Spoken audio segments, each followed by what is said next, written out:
Welcome back to the channel and welcome back to another Saturday Spotlight. Today we're covering a shotgun that I picked up recently, which would be this Remington 1187 Special Purpose Magnum. If you've watched our channel for any length of time, you know I'm a sucker for old Remington shotguns, whether that be the 870 Wingmasters, 1100s, or 1187s like the one I have right here. Anytime I see them, I usually pick them up on the spot just because I like how well they're made and they just feel awesome in the hand. We're here at about 15 yards. We have some just standard Winchester Super X 9 pellet double aught buck. Let's see how it patterns.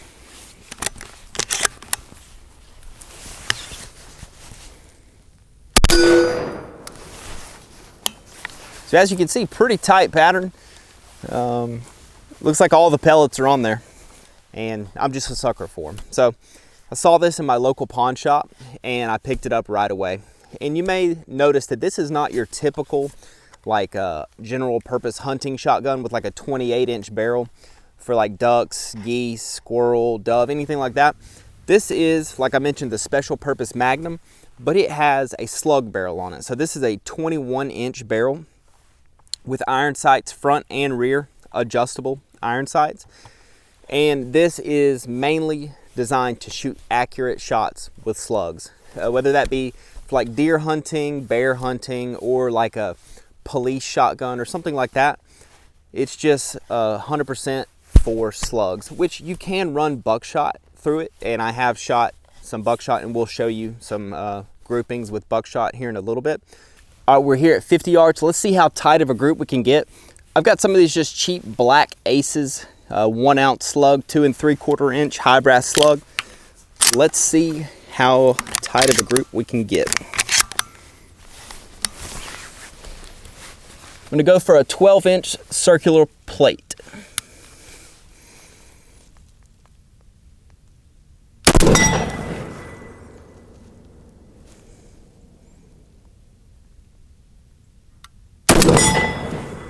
And we broke the plate.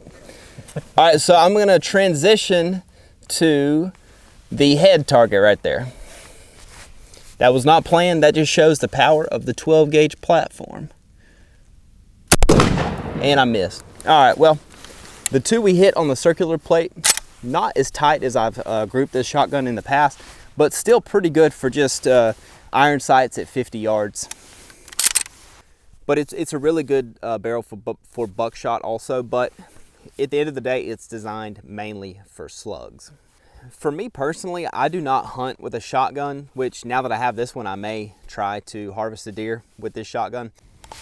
We're here at about 25 yards now. Let's see how it patterns, but I have to be honest, I don't exactly even know what choke came with this thing. Like I said, I just picked it up a few weeks ago. I'll have to take this choke out and see, but I know it patterns really well with slugs, so it can't be too tight. But here we are at 25, let's see how it does. Still pretty good. Looks like all of the pellets are on again. But you can see it's opening up a little bit for sure. But I see this shotgun, and instead of like deer hunting, I think of more of like an accurate, like either tactical or home defense style shotgun, where you can run slugs extremely accurately, which like if you have an 870 with just a bead sight on the front of it, you can still shoot slugs very accurately.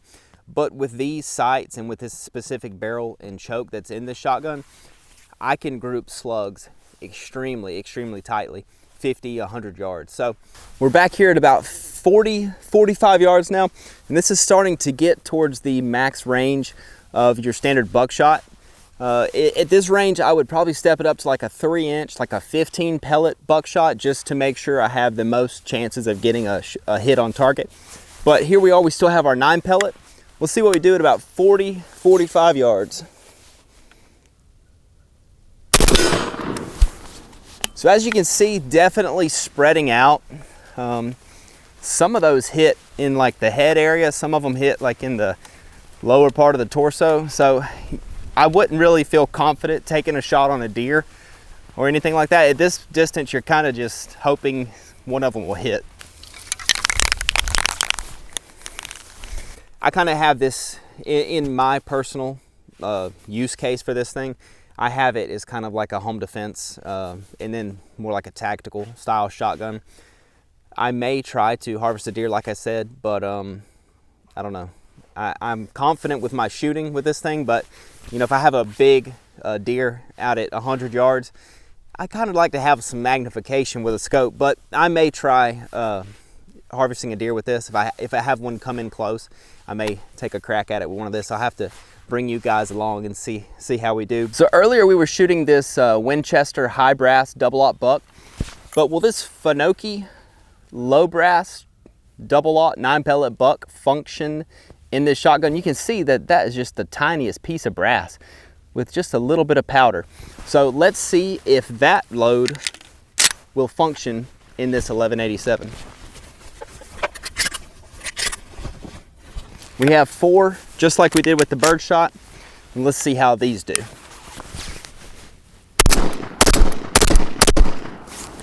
Okay, so those functioned pretty good, and I could feel with those loads, they were kicking my shoulder quite a bit more.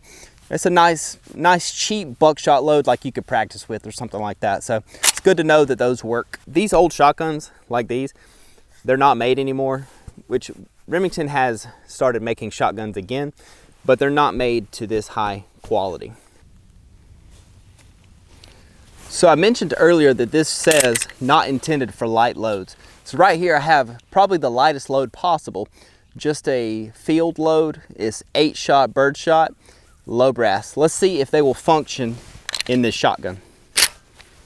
I got 4 of them. Let's see if we can shoot all 4.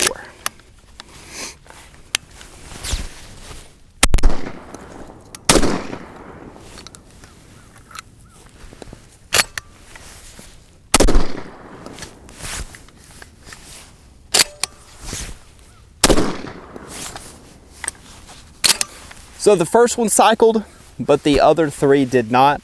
And that just shows that these springs in this shotgun are very stiff and it's not intended for light loads. Like I said, I have 1100s, 870s, and now this 1187. And they do not compare to the new Remingtons that are in the stores these days. So like I said, anytime I see one of these in a gun shop, pawn shop, anything, I always pick them up. The fit and finish is just far superior to anything made today.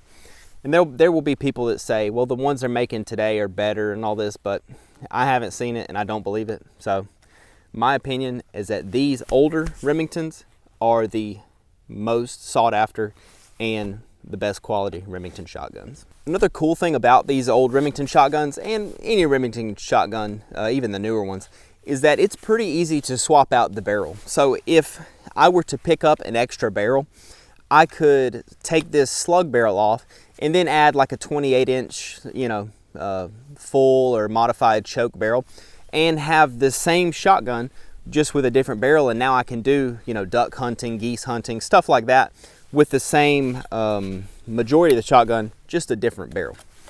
But this shotgun in particular, like I mentioned, is the Special Purpose Magnum. So this shotgun, which it even says right here on the barrel, not intended for light loads. So if you are going to be shooting anything out of this, it needs to be like a high brass load, like a high brass 6-shot. If you're going to be shooting any type of bird shot, like a high brass number 4 shot, or obviously slugs will cycle perfectly fine because they are very high powered loads. Buckshot, I've shot 2 3/4 inch just standard double-aught buck, and it cycles perfectly through this shotgun. But I have had issues just trying to shoot your just standard field load, number 8-shot, low brass. All in all, I am very pleased with this purchase. This gun has some signs of wear. It's not as great of an example as my Remington 1100 is. It has some rust spots and a few nicks in the stock and all, but that's to be expected. I got a really good deal on this shotgun. They had it priced at $4.99, and after a little negotiation, I took it home for $4.60 out the door. That's tax and all. So saved about 50-60 bucks off of the total price of the shotgun. And for that amount of money, I'm very well pleased. With the small rust spots, dings, chips, It just adds character, in my opinion. I'll try to touch up some of this, but for the most part, that tells the story about where the shotgun's been, what they used it for. They may have not taken the best care of it, but from now on it'll be taken very well care of, and this thing will serve me good for many years to come. So thank you guys for watching. Hit that subscribe button, and maybe in a few months we'll take this out and harvest a nice deer with it and see how it goes. But thank you for watching. We'll see you in the next one.